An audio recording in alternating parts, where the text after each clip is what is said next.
Olá, pessoal. Então, boa tarde de novo, né? A gente está retomando a nossa discussão clínica de hoje, então trazendo mais casos modelos. É o último do dia, o segundo deles, né? E a ideia aqui é poder seguir a nossa diretriz da prática profissional orientada, que eu apresentei no nosso primeiro momento, né? A PPO, como a gente vem chamando, né? Na sigla para poder orientar de forma bem estruturada como a gente pode, por exemplo, lançar um certo raciocínio diagnóstico, né, situacional sobre determinadas situações problema e como que esse raciocínio pode se transformar em prática, em conduta no final desse modelo, né? Então a ideia aqui a gente agora apresentar um caso, né, de um pouco maior complexidade, uma complexidade talvez diferente. Claro que aqui a gente pode pensar, na verdade, o que que é complexidade. A complexidade de um caso de saúde mental, né, ela depende de muitos fatores, né? Ela pode ser uma complexidade que envolva a severidade dos sintomas, no caso de um sintoma mais grave, né, numa depressão maior pode ser uma alteração do humor, ou numa psicose pode ser um delírio, uma alucinação. No TEA pode ser uma desregulação grave, por exemplo, das emoções.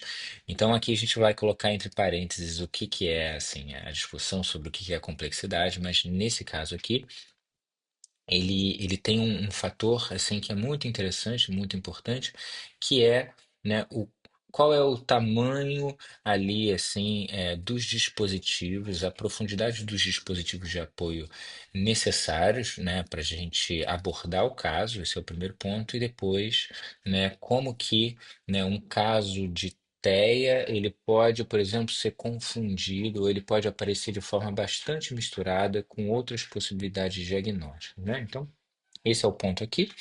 Vamos seguir a nossa metodologia da TPO e, por isso, começaremos então a discussão, por exemplo, com o contexto geral do caso, como foi da outra vez, né? Então, vamos ao caso, né? Carlos, né, nome fictício, 32 anos, sexo masculino, profissional com inserção irregular no mercado de trabalho. Procurou atendimento espontaneamente após anos de dificuldades interpessoais, isolamento social e episódios recorrentes de ansiedade e esgotamento emocional, tá? Então, aqui a gente já tem uma constelação interessante, né, de sintomas. A gente tem esgotamento emocional, que pode ou não pode ser, depende, né? Pode apontar aqui talvez para um quadro de burnout. A gente tem sintomas ansiosos, a gente tem inibições, no caso do isolamento social, a gente tem, por exemplo, dificuldades interpessoais, ou seja, a gente tem aqui uma conjuntura complexa, né, de sintomas, uma sintomatologia bastante assim, vamos dizer, variada, né, que a gente vai precisar continuar investigando, que foi a mesma maneira como a gente tateou o nosso primeiro caso. Então, qual foi o contexto da busca, né, pelo cuidado? O cuidado, né, a busca por atendimento foi motivada pelo aumento desse sofrimento mental, né, associado à percepção subjetiva, entre aspas, né, nas palavras do Carlos, de que ele funcionaria de maneira diferente de outras pessoas, né? Então, a gente fecha aqui o primeiro momento do caso, que é uma apresentação geral, panorama geral. Vamos para o segundo, né? Qual é a fenomenologia do caso? O que que é a queixa principal? Quais são os sintomas, né? Aqui vamos dizer que o paciente relata, por exemplo, né, dificuldade persistente em compreender e sustentar relações interpessoais, sensação recorrente de não entender intenções e expectativas alheias. Então, o primeiro deles, né, primeira situação, dificuldade de lidar com situações, né, de interação social. Depois, uma dificuldade também na interpretação dos códigos, né, na interpretação das intenções do outro, alguma questão que passa pela cognição social. Exaustão significativa após interações sociais, ou seja, as interações sociais são muito exigentes para essa pessoa, são muito demandantes, ela se sente esgotada, exaurida, sempre que ela precisa, por exemplo, atravessar situações onde, né, o contato social se faz necessário. Depois, ansiedade social intensa, o que é um complemento óbvio, né? Se a gente se sente, né, extremamente esgotado quando a gente entra em interação social, obviamente a gente começa a desenvolver mecanismos contrafóbicos, e nesse caso, um sintoma característico desse complexo no final das contas, episódios depressivos ao longo da vida, né? Que é um sintoma novo que não tinha aparecido na apresentação geral do caso, ou seja, uma alteração do humor que não começou agora, né? Ao longo da vida, ou seja, é periódico, a gente vai precisar entender, aconteceu uma vez só, aconteceu diversas vezes, foi contextualizado, foi um evento disruptivo que não apareceu, né, secundariamente a qualquer tipo de evento, de acontecimento, né, que poderia ser uma espécie de gatilho, né? eh, Catalisador. Então, esse é um panorama da fenomenologia do caso, assim, dos sintomas que são mais emergentes, né? E o Carlos também vai referir uma coisa interessante, né? Que ele tem um padrão, né, de inadequação social crônica, com tentativas repetidas de adaptação mal sucedidas. Então, aqui a gente já consegue ver assim um quadro bastante variado. Ele não é tão óbvio, né, gente? Dá para ver claramente, porque a gente tem claramente uma situação, uma condição de inadequação social, né? A gente tem claramente, né, uma ansiedade social, né, que antecipa a necessidade de por exemplo, trocas sociais, trocas no laço social, interações sociais, né? Mas isso também não define o TEA, né, por natureza. Muitos outros quadros comórbidos, muitas outras, né, vamos dizer assim, nosologias ou diagnósticos também apresentam esse tipo de sintomatologia. Então, em termos sindrômicos, a gente não pode dizer exatamente que é um TEA já. A gente também tem uma alteração do humor que não é tão característica no TEA, pode aparecer, mas não é tão característica. Então, um caso complexo por essa vertente, assim, né? Como fazer o diagnóstico aqui? É um caso de TEA, não é um caso de TEA, né? E na verdade isso é muito interessante porque é esse tipo de caso que vai chegar para nós, né? Muitas vezes, né, a gente não vai ter a situação modelo, a situação do livro, né? Aquela situação perfeita, né? Que você olha, bate o olho, todos os sintomas estão lá, todos os critérios, né, de inclusão para aquele diagnóstico vão estar presentes no caso, e aí vai ser talvez muito natural, muito orgânico, né? O gesto diagnóstico, né? A nossa intuição clínica vai ser muito mais fácil. Mas isso é muito mais raro do que a apresentação de casos que são complexos, onde as pessoas estão, por exemplo, tocando a vida, trabalhando, vivendo sua vida, às vezes, num casamento, ou se a pessoa for uma adolescente na escola. Então, é muito mais comum que a gente tenha, né, esses casos heterogêneos, né, como o do Carlos, né, que eu estou trazendo aqui. Então a gente sai, né, para o terceiro momento da nossa discussão, que é o contexto inicial e a apresentação, por exemplo, do quadro, das redes de apoio, né? Por exemplo, a dinâmica familiar, né? O Carlos tem um histórico de relações familiares aqui emocionalmente pouco responsivas, né? Então, desde muito cedo, ele tem relações, né, familiares que são pouco afetivas, pouco sensíveis, pouco afetuosas, relações mais frias. Ele tem uma baixa validação também das suas dificuldades subjetivas na infância, então uma certa dificuldade do reconhecimento dessas dificuldades pelo olhar do outro, daquelas pessoas que acompanharam o seu desenvolvimento. Ele tem uma possível presença, né, de padrões comunicacionais rígidos no ambiente familiar. Então, é possível que, nesse caso do Carlos, né, uma certa rigidez no padrão de comunicação interpessoal no seu entorno familiar também replique ou faça uma espécie de eco com as suas próprias dificuldades. Então, no ambiente escolar e social, o Carlos teve um histórico, né, de dificuldades, em integração social desde a infância, né? Então, ele teve experiências também, isso é muito importante, né, de bullying na adolescência e um progressivo retraimento social ao longo do desenvolvimento. Então, vejam, né, a gente estava conversando sobre isso, né, há algum tempo atrás, na discussão do primeiro caso. Não existe sintoma sem sujeito, não existe sujeito sem ambiente, né? O sintoma ele não se dá, né, do nada, né? Ele acontece numa certa interação, né, com o ambiente, uma certa interação numa trama, né, de relações, né, que aquele sujeito trava, né, com outras pessoas e com as suas instituições, com as instituições pelas quais ele percorre ali, né? Então, aqui a gente já vê, por exemplo, uma série de elementos que são mais sugestivos de uma problemática mais antiga, o que é realmente interessante para o caso, né? Então, você tem uma dificuldade de integração social já na infância, então não é alguma coisa que o Carlos desenvolve um pouco mais, né, recentemente, já na maturidade. Ele tem experiências também de bullying que faz a gente pensar o quão importantes foram essas experiências, foram experiências que podem ter tido, por exemplo, um caráter traumático, que a gente vai precisar investigar nesse caso, quais são os efeitos dessas experiências, elas deixaram, por exemplo, vestígios de longo prazo na maneira como o Carlos, por exemplo, se relaciona com as pessoas ou não, e isso faz a gente já começar a pensar muito para além do diagnóstico em si, né? Então, o diagnóstico ele fica ali, a gente vai precisar olhar para ele, a gente vai precisar pensar também, por exemplo, em termos de psicodinâmica, quais são os efeitos dessas experiências do passado, na sua maneira de se comportar no presente. Então, é uma experiência de bullying muito importante. É sempre necessário, quando a gente tem esse tipo de evento passado, evento pretérito, né, que tem um caráter eventualmente traumático, é sempre importante a gente ter aquilo assim, né, em mente, poder investigar isso pouco a pouco, quando a pessoa for dando, né, sinais de que ela está preparada para falar, ou de que tem uma certa abertura para a gente abordar o assunto.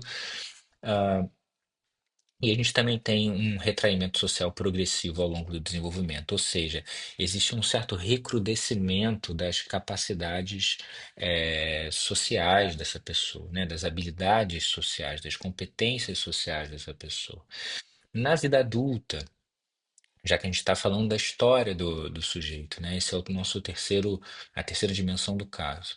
Então a gente tem uma inserção profissional muito instável, isso aparece também lá na apresentação do caso, na apresentação inicial. A gente tem dificuldades em ambientes organizacionais com alta demanda social, né, implícita, e isso acontece em diversos contextos de trabalho, né, gente?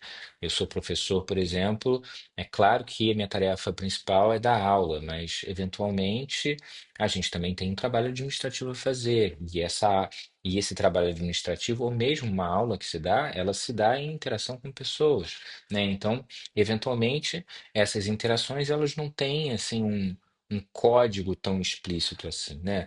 Você sabe, eventualmente, aquilo que é esperado de você, por uma interpretação sutis de sinais sociais. Então, a gente está falando aqui que o Carlos teve uma dificuldade ao longo da vida de estar em ambientes profissionais onde ele precisasse estar atento a isso, ou onde ele precisasse decodificar esses sinais, né, interpretativos do código social.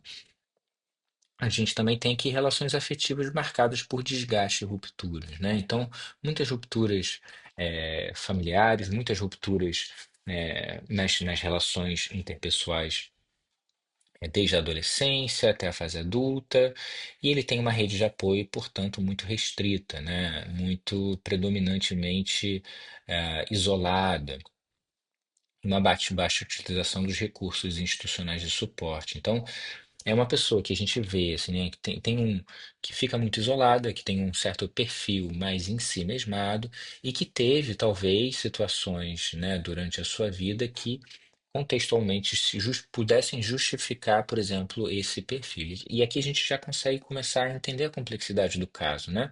Num caso de TEA mais, assim, deflagrado, né, mais, assim, pouco ambíguo, né, mais direto, a gente pensaria que esses padrões eles são muito rapidamente parte, né, da forma geral ali do transtorno do espectro autista. Nesse caso aqui, a gente tem uma série de elementos do ponto de vista do sintoma que indicam, né, que apontam lá para um transtorno do espectro autista, mas a gente também tem elementos, né, no âmbito, por exemplo, das relações e das interações interpessoais que poderiam justificar os sintomas por uma outra via, né?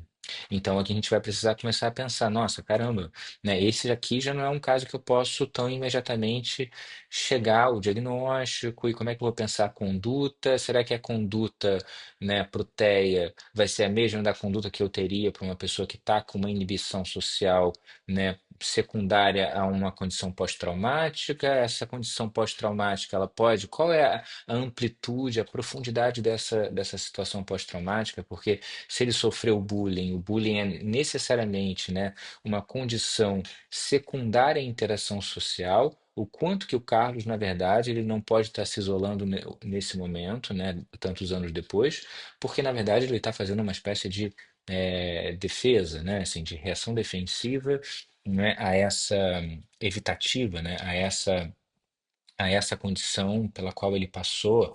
Então, aqui a gente fica claramente assim numa certa disputa diagnóstica entre um transtorno de estresse pós-traumático e claramente, né, um TEA. E a gente vai precisar pensar nessas duas categorias, que são categorias absolutamente diferentes, né? E essa é a complexidade da clínica em saúde mental e das situações em saúde mental que envolvem não só a clínica, mas as intervenções de âmbito geral, assim, né?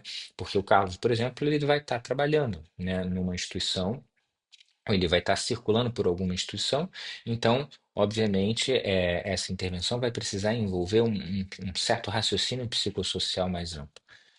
Então, a gente chega na dimensão 4, né, da nossa discussão na matriz da prática profissional orientada, para esse caso do Carlos, que é assim, qual é a descrição da situação clínica, né? Quais são os comportamentos observáveis, quais são as queixas subjetivas, quais são as dificuldades funcionais, quais são as mudanças mais recentes. Vamos começar pelo comportamento mais observável. O Carlos tem uma comunicação literal pouco modulada.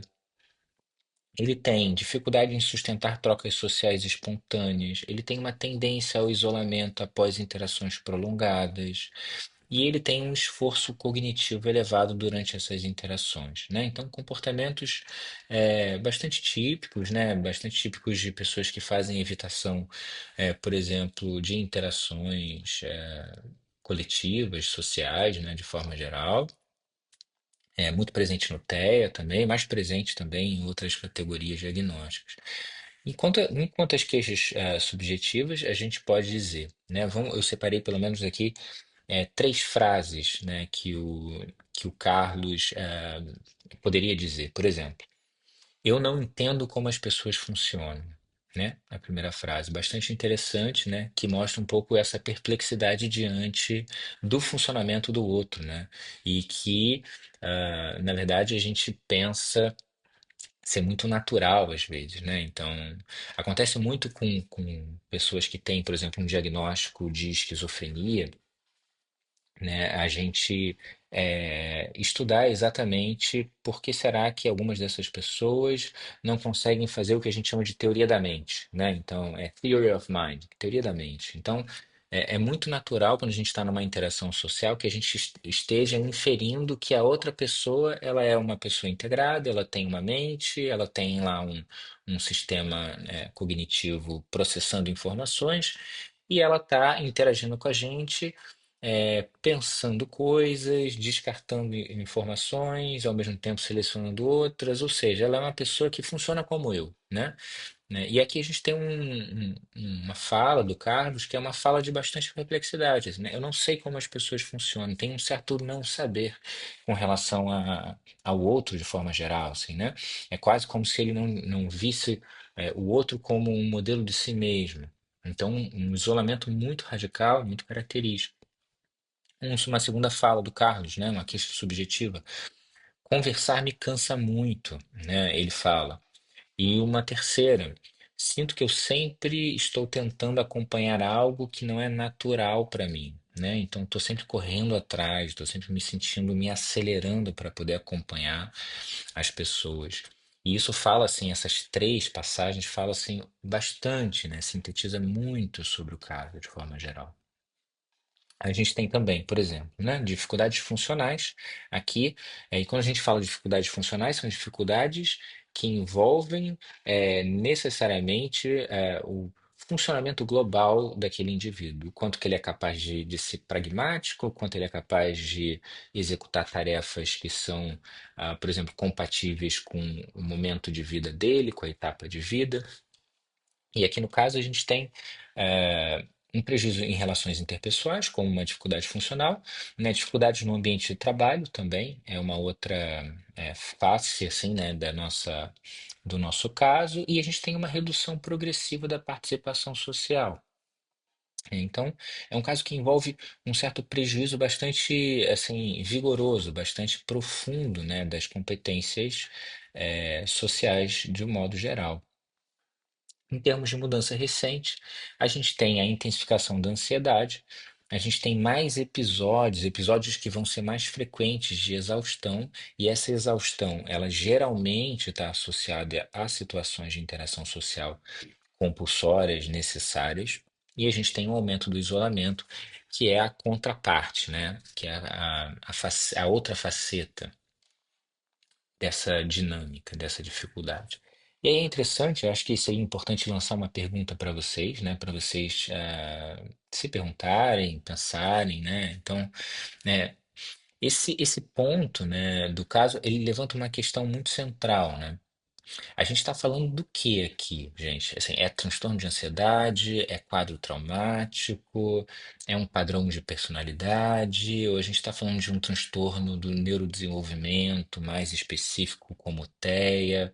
Que tipo de caso é esse, assim, né? A gente está falando de um sujeito aqui que é um sujeito que ele apresenta sintomas que a gente chama de comórbidos, né? Eles podem, o transdiagnósticos, eles podem aparecer em diversos lugares diferentes, né? Eles podem aparecer, por exemplo, numa depressão ansiosa, eles podem aparecer numa fobia social, eles podem aparecer, né, em diferentes categorias dos transtornos ansiosos, eles podem aparecer no TEA, né? Então, como é que a gente faz, por exemplo, para entender um sujeito como esse, diagnosticar um sujeito como esse e indicar, por exemplo, né, os melhores tratamentos, a melhor assistência para uma pessoa como essa.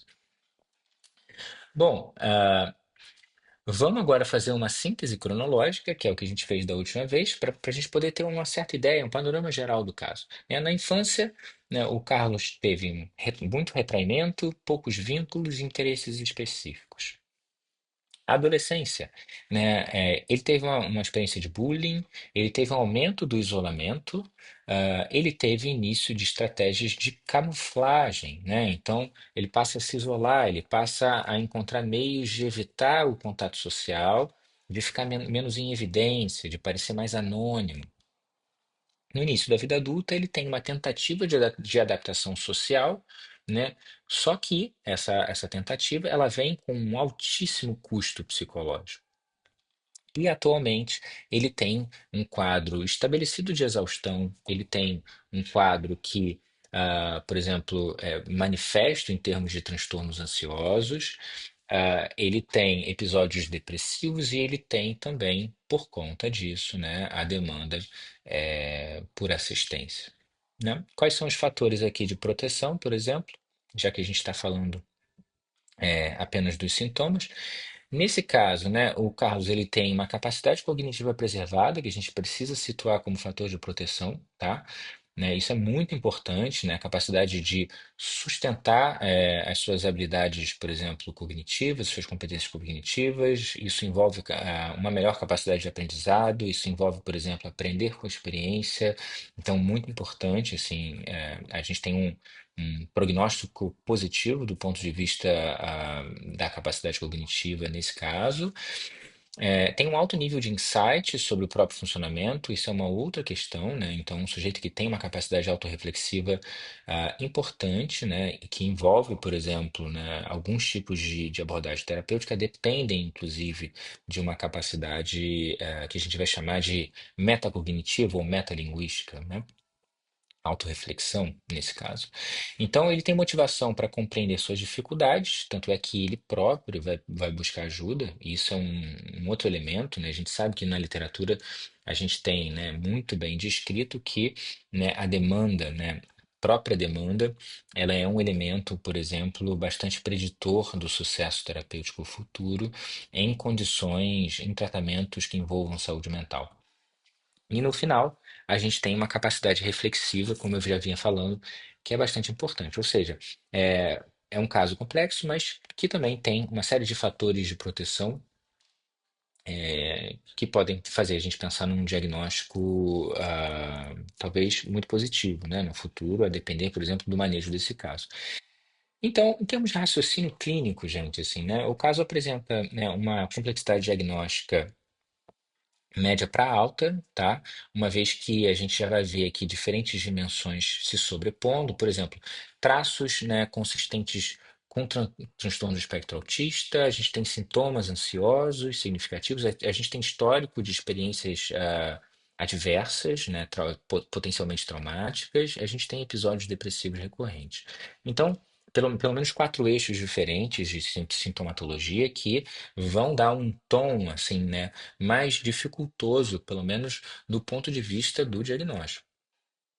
Então, esses elementos eles não devem ser, por exemplo, compreendidos como mutuamente excludentes. Isso é muito importante, né?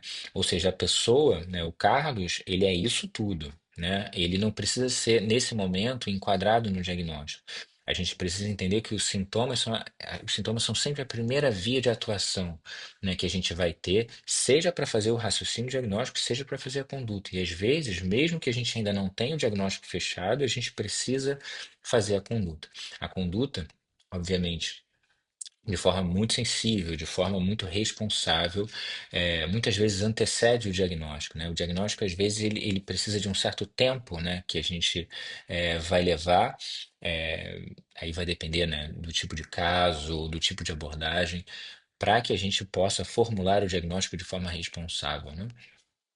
Então, é, veja, né, um ponto central aqui do raciocínio clínico, né, é esse, né, que a gente tem camadas ali interdependentes de funcionamento, né, o diagnóstico isoladamente ele não organiza o caso de forma suficiente aqui, porque a gente tem muitas camadas de sintomatologia atuantes, e aí a gente chega naquela parte que é, né, uma parte de aprofundir afunilamento, né? Quais seriam as nossas hipóteses clínicas, né? Eu já falei para vocês mais cedo que geralmente quando a gente está em psicopatologia a gente formula uma hipótese central e pelo menos três hipóteses ali secundárias, né? Nossa hipótese central aqui é o transtorno de espectro autista adulto, em adulto, né? Porém, interrogado aqui em investigação. E quais são as nossas hipóteses associadas? A gente pode, por exemplo, traçar três, né? Uma ansiedade social, uma, né? Padrões de hipervigilância relacional, ou exaustão emocional secundária a esforço adaptativo. Então, e os diagnósticos diferenciais, a gente pode pensar três, né? Por exemplo, transtorno de ansiedade social. Consequências de trauma, por exemplo, relacional, um possível transtorno do estresse pós-traumático devido à experiência do bullying, e transtornos depressivos, né? Então aqui a gente pode pensar diferentes quadros dentro dos transtornos da depressão, né? Depressão maior, né? Ou outros tipos de depressão também. Uma depressão ansiosa, porque ele tem também sintomas ansiosos importantes. Então, a gente poderia pensar essas três variantes de diagnósticos diferenciais, colocando aqui o TEA como, né, talvez o carro-chefe, né, o diagnóstico, a hipótese diagnóstica principal ali no caso. Mas a gente tem que fazer um diagnóstico psicossocial também, né? Porque, né, a gente não pode só se focar em casos tão complexos assim na psicopatologia. Então, o que que a gente pode pensar em termos de diagnóstico psicossocial para esse caso, gente? Né? O caso ele pode ser compreendido, por exemplo, como um padrão de funcionamento, né, caracterizado por pelo menos três elementos centrais, tá? Então, custo cognitivo elevado em interações sociais, né? Isso é muito claro, muito característico do início ao fim. Uma dificuldade de leitura intuitiva de contextos, né? Então, o Carlos tem isso quando ele fala, eu não consigo entender o funcionamento do outro. E ele tem uma sobrecarga emocional crônica durante as interações sociais de forma geral. E esse padrão, né, esse padrão de pelo menos três eixos ali do diagnóstico psicossocial, ele é amplificado, né, por três elementos também, né? Primeiro, experiências de rejeição social, né, que ele teve, a ausência de mediação adequada ao longo do desenvolvimento, Então ele é rejeitado, ele passa por um bullying, ele não teve, por exemplo, né, um olhar muito sensível às necessidades dele no início da vida, e ele tem uma necessidade contínua de adaptação compensatória a isso. Então, a gente pode começar a pensar assim, bom, tá, a gente está aqui traçando, né, um diagnóstico, uma hipótese diagnóstica central e três hipóteses diagnósticas diferenciais, né? Qual que a gente deve escolher? Será que a gente deve descartar uma? O que está guiando aqui o nosso pensamento, o nosso raciocínio diagnóstico? Por que que você, Ramon, escolheu TEA, não escolheu outra coisa, né? Então, vamos pensar na formulação integrada, que eu acho que isso vai ficar um pouco mais claro.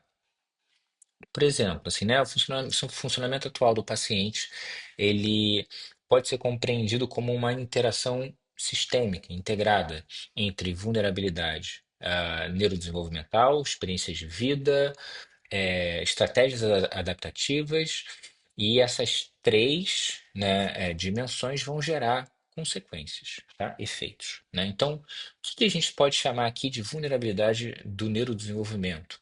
Por exemplo, um processamento social não intuitivo. Depois, né, um estilo cognitivo que é muito literal, muito sistemático. Em termos de experiência de vida, ele passa por bullying, ele passa por rejeição social, ele tem uma baixa validação emocional desde a infância. E quais são as estratégias adaptativas que formulam, por exemplo, a clínica integrada do caso do Carlos? Ele desenvolve, por exemplo, como estratégia comportamental, a gente pode chamar isso de medida contrafóbica também, né? A depender do tipo de linha terapêutica que você está usando. Mas, basicamente, ele desenvolve comportamentos evitativos, que a gente pode chamar de camuflagem social, ou comportamento evitativo de forma geral. E ele desenvolve um esforço cognitivo elevado, né, que ele precisa empreender quando há necessidade de interagir, né, de entrar em interação social. Quais são as consequências aqui, gente? Exaustão emocional, ansiedade e episódios depressivos. Então a gente está tratando, né, esses três elementos, né, a exaustão, os sintomas ansiosos e os sintomas depressivos como efeitos daquela dinâmica complexa que a gente está pouco a pouco ali, né, concatenando no caso do Carlos, tá? E aí seria interessante a gente pensar assim, né, como uma pausa didática, né, qual é a questão central, né? Qual é a questão central aqui? Será que ela é o diagnóstico? Ou será que nesse caso o diagnóstico ele é menos central, o que é mais central são as condutas, né? Como é que esse funcionamento se construiu, né, ao longo do tempo e se mantém no caso do Carlos, né? O que que é mais importante aqui, né? Então, isso faz a gente pensar, por exemplo, né, mesmo que no caso do Carlos a gente esteja interrogando ali, né, qual é o diagnóstico exato, a gente precisa pensar em termos de conduta. E aí, quais seriam as condutas iniciais, né? O que que vocês fariam, por exemplo, né, para começar, né, uma abordagem num caso como esse? Qual seria a primeira ação, né? A ação zero ali, ponto zero. Vou começar por aqui. Por onde que vocês começariam, né? Então, por exemplo, né? O ideal seria começar por três pontos, né? O estabelecimento de vínculo terapêutico é a primeira coisa, né? Porque a gente está falando de uma pessoa que provavelmente, né, se sente extremamente exaurida por entrar, né, em situação de interação, porém, ela fez uma demanda por psicoterapia. Então, a primeira coisa é esse vínculo com o terapeuta ou com a terapeuta, né, precisa ser um vínculo de baixa exigência, né? Então, o estabelecimento do vínculo, um vínculo que seja, por exemplo, pouco exigente, que faça com que, né, o Carlos consiga, por exemplo, entrar em terapia sem se sentir exaurido, né?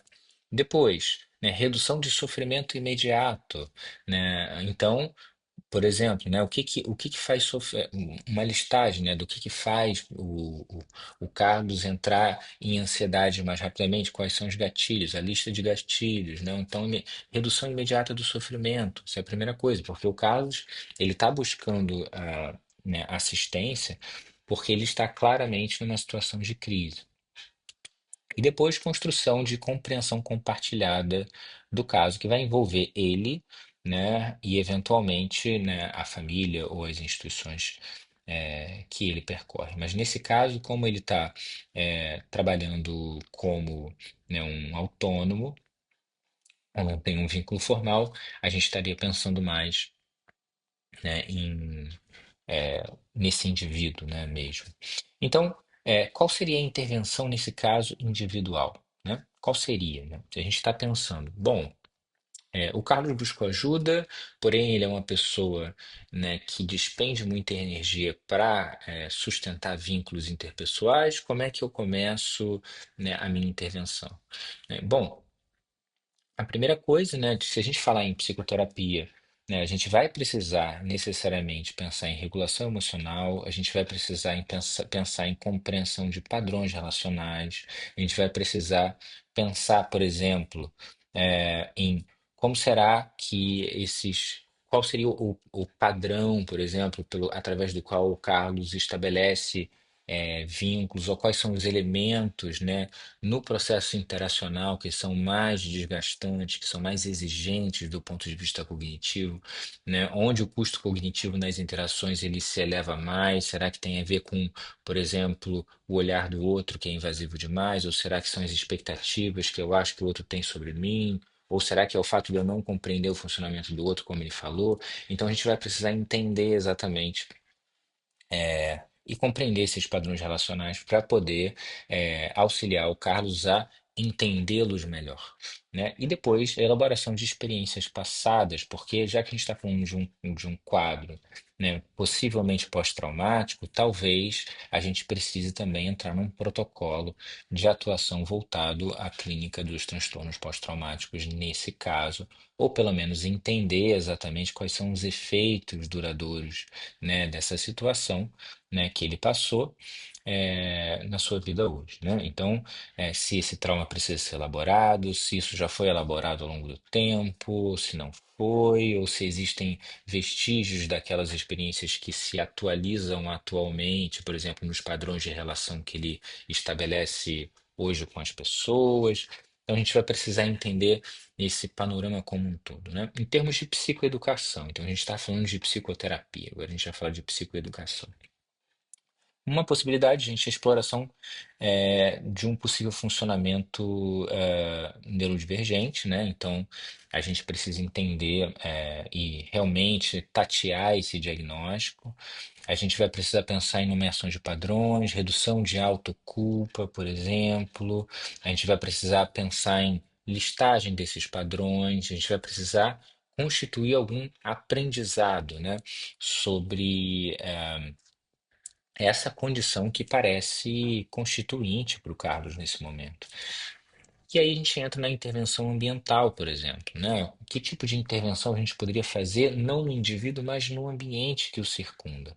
Por exemplo, ajustes em contextos de trabalho, se for o caso, redução da sobrecarga social, né? Planejamento de exposição adaptativa, né? Então, uma exposição que ele vai poder fazer de forma progressiva, que ele vai poder fazer, ensaiar de forma progressiva no seu ritmo, né? Dentro das suas capacidades. Então, intervenção em rede também pode ser importante para o caso do carro, né? Quando necessário, a gente pode, por exemplo, pensar numa recomendação até um psiquiatra, né? Se a gente entender, por exemplo, que o Carlos ele poderia fazer uso de uma abordagem farmacológica, né? Se for o caso, né, dos sintomas ansiosos estarem muito exacerbados. Então, é uma possibilidade que a gente vai precisar considerar no caso do Carlos, né? Contextos ocupacionais também, né? Quais são os contextos ocupacionais que envolvem não só o trabalho, mas envolvem, por exemplo, a vida dele fora do trabalho, né? Às vezes ele não faz, pode não fazer isso com outras pessoas, mas pode ser que ele possa, por exemplo, ter momentos, inclusive sozinho, né? Onde ele possa por exemplo, desenvolver outras ocupações, assim, né? Inclusive hobbies, enfim, assim, onde ele possa realmente amplificar ali o repertório de interesses dele enquanto pessoa. A gente tem que pensar também na rede de apoio, como ajudá-lo a constituir uma rede de apoio mais sólida, porque a gente está falando de uma pessoa que ela entrou num isolamento progressivo de anos, né? E que nesse momento, né, é uma pessoa totalmente sozinha e com muita dificuldade, né, de ter, por exemplo, uma rede de apoio, porque as relações em si mesmas elas são muito atordoantes, muito perturbadoras. Então, uma boa forma, né, de abordagem de intervenção sistêmica aqui seria também, né, o auxílio a esse indivíduo na constituição de redes de apoio, né? Então, de forma completamente integrada. Quais seriam os dilemas éticos, né? Dilemas clínicos, por exemplo, a gente passando para a próxima etapa, da formulação do caso. Por exemplo, né, o primeiro dilema ético seria, né, diagnosticar o TEA em adulto, né, ou manter uma hipótese aberta. O que que a gente deveria fazer, né? Assim, será que a gente deveria tentar o diagnóstico? Será que a gente deveria manter a hipótese aberta, né? E por que o diagnóstico do TEA e não de outro, né? E aqui eu vou dar uma pista para vocês, né? Eu fiz a pergunta, mas eu vou dar uma pista. Tem uma certa sequência temporal do caso, né, que apresenta o isolamento social e as dificuldades de interação, a aversão social anteriormente à experiência do bullying. E eu acho que isso, nesse ponto, assim, é uma prerrogativa importante para a gente colocar a hipótese do TEA como uma hipótese central, inclusive anterior à hipótese de um transtorno pós-traumático, tá? Mas mesmo assim fica o dilema. E validar o sofrimento, por exemplo, ou evitar a cristalização identitária, né, rígida que vem com o diagnóstico, né? Isso é um outro dilema. Focar em um diagnóstico ou focar no funcionamento global do sujeito, né? Será que a gente precisa ir por um caminho, por outro? Ou dá para fazer as duas coisas ao mesmo tempo? É mais um dilema que a clínica desse sujeito vai impor para gente. Depois, intervir nos sintomas ou intervir na reconstrução ali mais narrativa do caso, né? Então, já que a gente está falando de um caso que tem um elemento pós-traumático, talvez seja interessante, né, uma reconstrução narrativa, ou eventualmente essa reconstrução narrativa, ela não precisa ser feita porque ela já foi feita ao longo do tempo. Então, é, isso faz a gente ir para as considerações clínicas, né? O que que esse caso vai ensinar para a gente, né, gente? Esse caso, por exemplo, ele vai evidenciar, na minha opinião, pelo menos três coisas, tá? Assim, primeiro que o autismo, ele, de alguma maneira, em adultos, ele se apresenta de forma que é menos evidente. Ele é menos evidente do que é, durante a fase infanto-juvenil, assim, né? E a gente vê muitas pessoas adultas sendo diagnosticadas depois, né? Assim, aos seus 30 anos, 20 e tantos anos, às vezes 40 anos, né? E que passaram boa parte das suas vidas, eventualmente até com ou sem tratamento em saúde mental, sem receber um diagnóstico. Então, é, o diagnóstico do autismo, assim, né, do TEA em adulto, ele é menos óbvio, assim, né? Ele tem ali uma série de confundidores, porque o sujeito ele está mais inserido numa certa etapa da vida que eventualmente assim faz com que a gente considere outras categorias, né, diagnósticas, outros transtornos mentais e não o autismo e não o TEA a priori. Então, é, isso é um primeiro, né? Mas a gente tem, por exemplo, outras considerações, né? Comorbidades são parte constitutiva do caso clínico, né? Do quadro situacional, né? Então, a gente às vezes tem claramente os sintomas que são mais característicos, né? Do TEA, do tipo um, 2 ou 3. Mas, ao mesmo tempo, a gente tem outros sintomas que também podem estar presentes e, às vezes, podem ser sintomas que produzem mais sofrimento do que os sintomas típicos do TEA, propriamente dito. E isso faz com que a gente tenha que ter como última consideração uma cautela diagnóstica muito especial, né? Como a gente tem que ter em outros casos, mas no caso do TEA em adultos, especialmente. Então, nesse caso, a prática clínica ela vai exigir assim uma abordagem muito dimensional, integração entre níveis, né? Nível biográfico, nível psicológico, nível do contexto. Ah, a gente vai precisar pensar, por exemplo, em isso, né? Integração, então muita cautela. Então, são casos assim que envolvem uma sofisticação clínica bastante importante. né? Até porque é isso, né? A gente está falando que estratégias de compensação, como essas que o Carlos tinha, né? Camuflagem, evitação comportamental, elas podem mascarar, e geralmente mascaram o funcionamento, né? Acontece muito, né? E não só no TEA, né, gente? Isso acontece, por exemplo, muito com pessoas que têm fobia social, adicções, né? Assim, da pessoa conseguir passar muitos anos sem ser reconhecida, porque ela tem uma dimensão, um insight sobre o valor social daquele sintoma. Então, muitas vezes uma pessoa que é compulsiva por compra, ela consegue mascarar aquilo, inclusive, de uma parceira, de um parceiro, né? Isso acontece muito também. Então, a evolução clínica esperada, né? A gente está falando de prognóstico.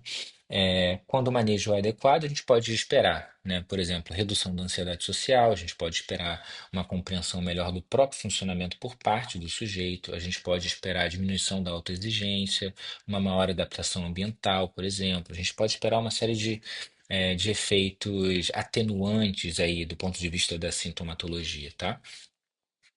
Bom, é, e aí a gente chega àquela parte, né, que como eu falei, toda a PPO, né, toda prática pedagógica, né, toda prática profissional orientada, ela envolve a gente ir para casa com a moral da história, né? E qual seria, né? A gente chama isso de artefato mental, né? Qual seria esse artefato desse caso do Carlos, né? Do Lucas eu apresentei antes, agora do Carlos.